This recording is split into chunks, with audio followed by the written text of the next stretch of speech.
Ek is Afrikaans sprekend, die taal van my kinderjare en die ruimtes waar ek geleer het om te dink en te voel is Afrikaans. Tog weier ek met elke greintjie van my wese om myself as 'n Afrikaner te definieer. En nou ja, jammer, my sakdoek lê by die huis, anders moes ek dalk trane afdroog oor Karel vir die Afrikaner verlore is.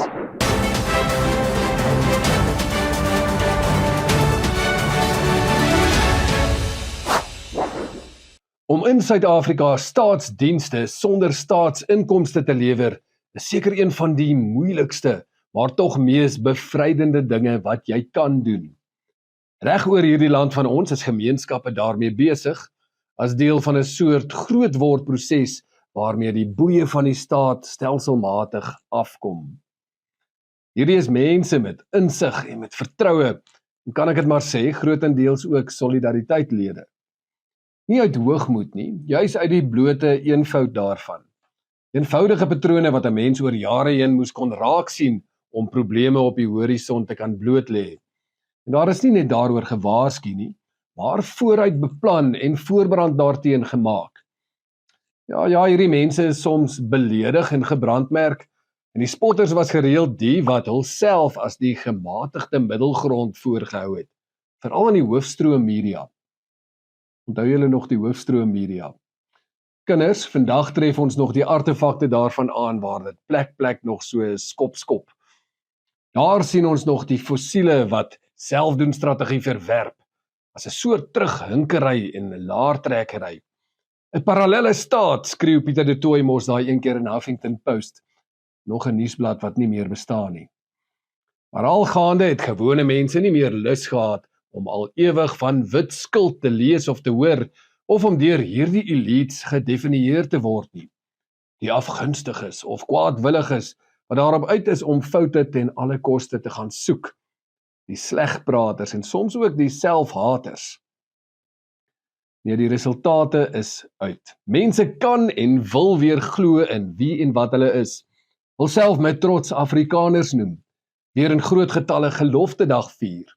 Helde van weleer onthou. En ook trots wees op hulle verlede en dit wat nog vir die toekoms beoog word. Om te weier om na die boelies met swak selfbeeld te luister is tog dood eenvoudige raad. Byna soos die wat ons vir ons eie kinders sal gee, wanneer hulle die soms wrede wêreld van skoolkind wees moet navigeer.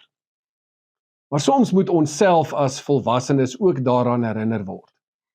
'n Verslag van die Solidariteit Navorsingsinstituut is pas uit en ja, dit wys dat Afrikaners bykans nog nooit so verenig was soos nou nie. Wat sê jy nou daar? Nee, nie dat Afrikaners skielik nie meer verskil of nie meer dwarstrek nie. Nee, dit sal nie eers sunlight uit ons uitwas nie. 'n Nuwe gekonsentreerde sunlight vir, wat ek sien, die sagte was. Maar dis 'n blote mite dat daar vandag nog twee eweredige Afrikanerkampe bestaan, wat aan die een kant gemeenskapsgedrewe oplossings voorstaan en aan die ander kant aan nuwe Suid-Afrika sprokies bly klou. Die studie wys hoe Afrikaner kultuur trots en geloof in hierdie selfdoen ingesteldheid, dit wat solidariteit in die beweging aanhang, nou die oorweldigende groot middelgrond is. Daaroor is daar buitengewoon groot konsensus. Daardie groepie wat hulself so graag die verligte of gematigdes noem, kan gerus in die spieël kyk wanneer hulle oor randfigure praat. Artefakte. So kom daar die week toe nog vrae van News24 hierdie kant toe. Ondersoekende journalistiek. Solidariteit bestee geld aan projekte in Urania. Dr. Dirk Herman antwoord toe die vraag nie net op skrif nie, maar ook in beeld. Nou hier in die agtergrond is 'n ongelooflike gebou, ons noem dit sommer die werksgebou. Nou wat ons hier het, is die werkswinkels van BKO. Nou hier is op die oomblik 6 koshuise, 2 daghuise en 4 fisiese koshuise. Nou ek staan hierso op 'n land, op die oomblik 'n koringland, hier's 'n spulpunt. Hulle het 7,5 hektaar onder spulpunt op hulle proefplaas. Die totale proefplaas so ongeveer 22 hektaar. Dis waarop Solidariteit sy geld daar bestee. Met trots, en ook met trots op wat Urania vermag. Gaan jouself soontoe as jy my nie glo nie. Die onafhanklikheid laat egter die revolusionêre randfigure gril. Ek haal vir Karel Niehaus aan, sy meningsstuk die afgelope week. Ek is Afrikaans sprekend, die taal van my kinderjare en die ruimtes waar ek geleer het om te dink en te voel is Afrikaans. Tog weier ek met elke greintjie van my wese om myself as 'n Afrikaner te definieer. En nou ja, jammer, my sakdoek lê by die huis, anders moes ek dalk trane afdroog oor Karel vir die Afrikaner verlore is.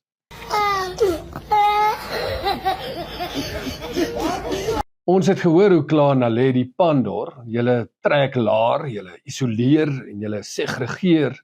Sjoe, wat 'n aaklige woord. Naledi Pandor is egter nie al een wat onwetend reklame doen vir Akademia en Soltech nie.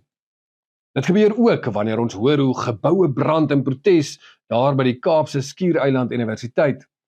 Of wanneer al wat 'n universiteit is, Stellenbosch, Pretoria, die ou Pik en ook Koffsies op hulle knieë staan oor uitstaande subsidiegelde van tot in die miljarde rande in.